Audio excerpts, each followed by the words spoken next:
Yes, mpola natera tukwanirizaako mu kutuuga ffe omuganzi ogumanyikiddwa nga Uganda Mukamoli amanya n'eddoboozi Wampita Ntambi Jimso namba Rich Boya Maksudi Junior webale kuba nti otambula naffe webale kuba nti osubscribinga gwe yasubscribinga olunaku lwaleero tukuleetedde mwana muwala amanyikiddwa nga Shiba Kalungi. You don't have to be rich to give back. Giving back is about sharing the little you have with the less privileged. It is having the empathy to feel the need for others without expecting anything in return. Together we can make a huge difference.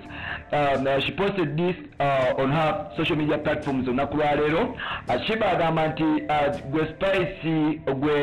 gwe Spice Diana, gwe Rema Namakula, gwe Jose Chameleone, gwe Bobby Wine, gwe Bebe Cool, tewetagisa kuba nti oli mugaga, tewetagisa kuba nti oli bilionia okufuna oba okuba nti ogabirako abantu abali mu bwetaavu. Nkugambye nti tukwanirizaako mu kutuuga ffe omuganzi ogumanyikiddwa nga Uganda Mukamoli amanyi n'eddoboozi Wampita Ntambi Jimso namba Rich Boya Maksudi Junior. Webale kuba nti osubscribinga gwe yasubscribinga Team Saudi Arabia mugamba mutya batali bange big up on yourself. Mwebale kuba nti mutambula mwebale kuba nti mutambula naffe batali baffe mwenna abali mu diaspora nga mwagenda kunoonya kajja ngamba nti big up on yourself.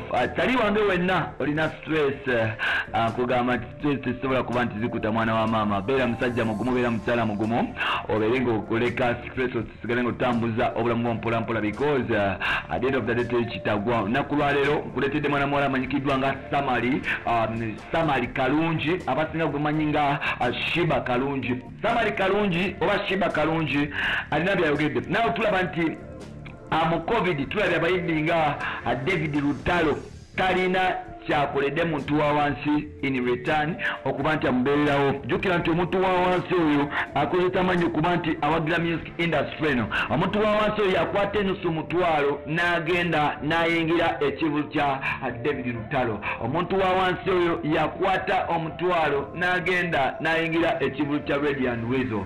Omuntu wa wansi oyo yakwata omutwalo n'agenda n'ayingira ekivulu kya Spice Diana oba Hajjala Namukwaya. Yagenda ewakana kamba Eddie Kenzo nayingira ekivulu kye. Shiba agamba nti mu COVID wabaddewo bantu bangi bambi bakoze byebakola. Agamba nti Spice Diana y'omu ku bakyala bavuddeyo kuba nti balwanirira bakyala bannabwe n'abantu abali mu media. Tulaba Spice Diana y'omu ku bakyala bavuddeyo kuba nti oba oliawo bayamba abantu. Spice Diana y'omu ku bakyala bavuddeyo kuba nti yes balabirira bakateyamba, balabirira bamulekwa, balabirira abo abantu abali mu bwetaavu. Abayimbi abalala tebalabiseeko.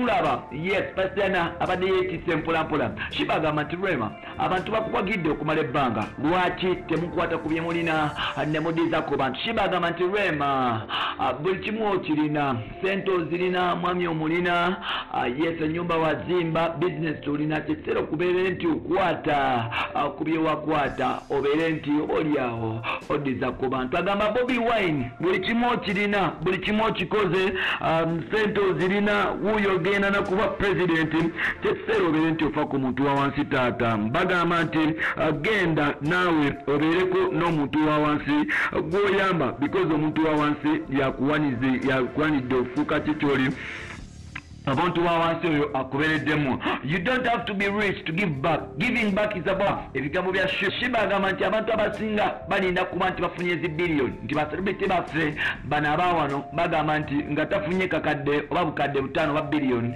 tasobola kukwatako omutwalo nagowakyaliwe.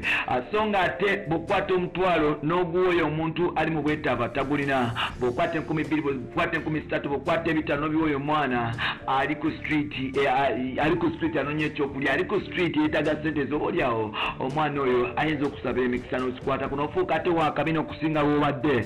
Tulaba Shiba Kalungi omu ku bayimbi oba oliawo abantu bagamba mu tebamanyi kuyimba naye nga ate myaka okuva bwe yajja mu 2014 ku kayimba ke akamanyikiddwa nga Ice Cream. Shiba taddanga mabega y'omu ku bakyala abakyasinza okuba nti bali nominated mu international awards. Njogera ku award nga za Freema, njogera ku award nga zi MTV Mama, njogera ku awards nga zi African Entertainment Award awards eziri mu America njogera ku awards za East Africa ku kadonero kayo the high people to Shiba aze afuna ebintu ebyenjawulo not because she's talented but akumanti yasalawo bambi omwoyo gwe naguwa Mukama Katonda bambi yasalawo kumanti yefiriza nasalawo kumanti abeera mu bantu yensonga lwaki afuna ebirungi Shiba olunaku lwali afudde n'abagamba yegwe mwabaki abayimbi b'Uganda mmwe mwabaki abatasobola kukwefiriza mutwalo ne muwa bakyali bammwe abatalina kyakulya yemmwe abayimbi b'Uganda mwabaki abalowooza nti buli kasente konna kammwe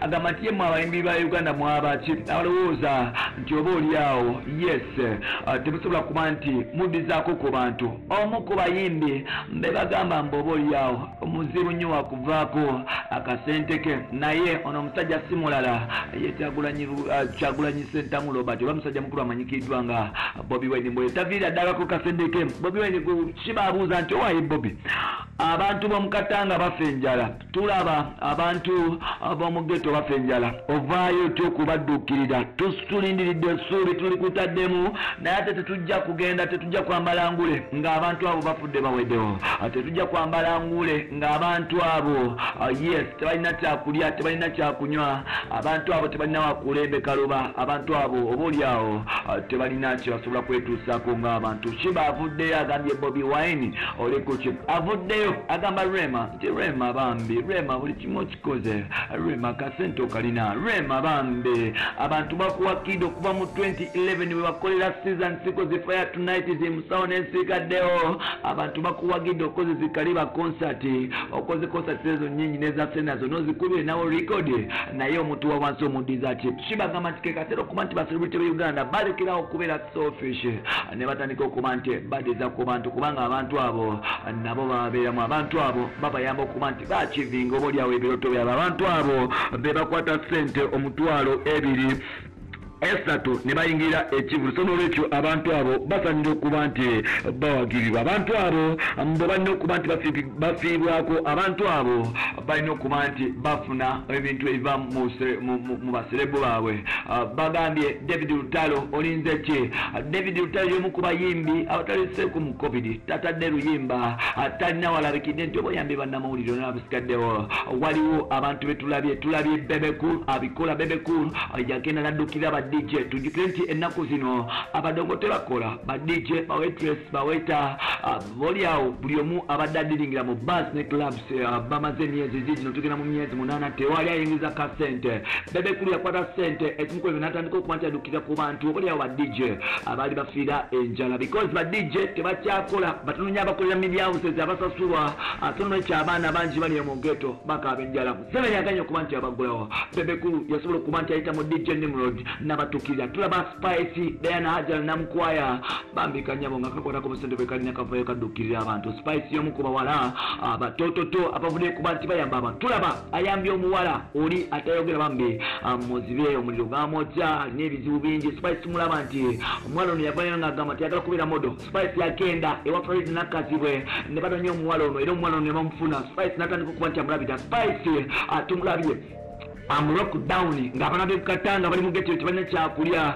Spice Diana yasobola okuba nti atuukayo oba oliawo n'abaddukira tulaba abaana b'ekabalagala mu ghetto zeeyo kibuli wansi eyo tebalina byakulya Spice Diana bambi atuuse Spice Diana takomye ku baana ba mu ghetto bokka wabula ne ba DJ abaddukiridde Spice Diana addukiridde ne ba president n'abasigadde tulaba ne King Sir akola ekintu kyekimu King Sir y'omu ku bayimbi boliawo tosuubira kuba nti basobola okukola ebintu ebyettabbu n'okuba nti babeeramu abantu ab'enjawulo naye ng'ate King Sir y'omu ku bantu abavudde ne bayamba abantu mu COVID-19 okuli ba media personalities okuli ba DJ okuli n'abantu ababulijjo King Sir bantu bangi bayambe mu COVID-19 now Shiba agambye nti we should not be so selfish ku bintu bye tukola ate tulina kwefaako ffe katandike okufa kwabo abantu abalala bw'obanga olina omutwalo kwata okyalindika esatu ne munne oba oliawo munno ajja kusabira ebizampulampulo osobole okufuna n'akakadde because sharing is caring, caring is sharing bw'obanga tosobola ku sharing that means you don't care about that one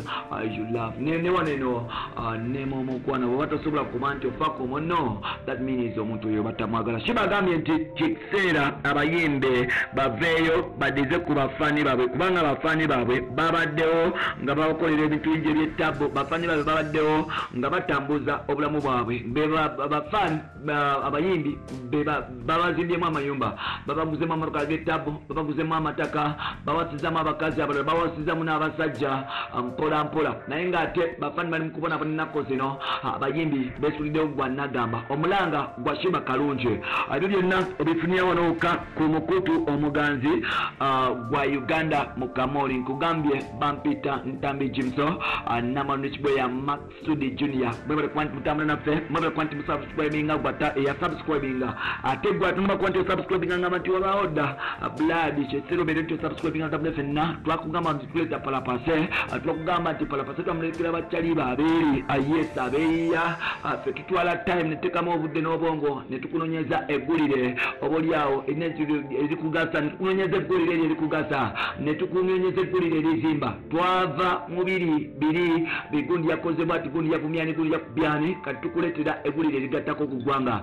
2021 gwe tugenda okuba ntuyingira beereramu munno, yagala munno nga bw'omwagala. Yes, yagala munno nga bwe weeyagala. Respect those that respect you.